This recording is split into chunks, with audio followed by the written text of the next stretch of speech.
আজকে শেয়ার করছি আমার সকালের ব্রেকফাস্ট। প্রথমেই নিয়ে নিলাম পটল ভাজা। আজকে কিন্তু মাছ থাকা সত্ত্বেও আমি ভর্তা ভাজি রান্না করেছি। তোমাদের ভাইয়া কিন্তু জালের থেকে অনেকগুলো মাছ পাইছে। আজকে মাছ খেতে মন চাচ্ছিল না, এজন্য কেটে ধুয়ে ফ্রিজে রেখে দিয়েছি। প্রত্যেকদিন মাছ খেতে কিন্তু একদমই ভালো লাগে না, যেহেতু আমাদের বিলে জাল পাতা থাকে। আমরা কিন্তু আল্লাহর রহমতে প্রত্যেকদিনই কম বেশি মাছ পাই। আর মাঝে মধ্যে যদি একটু ভর্তা ভাজি হয় তাহলে খাবারের স্বাদ কিন্তু দ্বিগুণ বেড়ে যায়।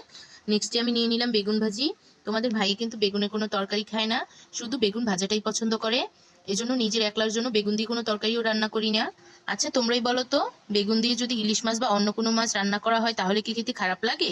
কিন্তু উনি যত ভালো মাছ দিয়ে রান্না করি না কেন, উনি রান্না করা বেগুন খাবে না, এজন্য সবসময় বেগুন ভাজাটাই করা হয়। এখন নিয়ে নিচ্ছি টাকি ও শিং মাছের ভর্তা।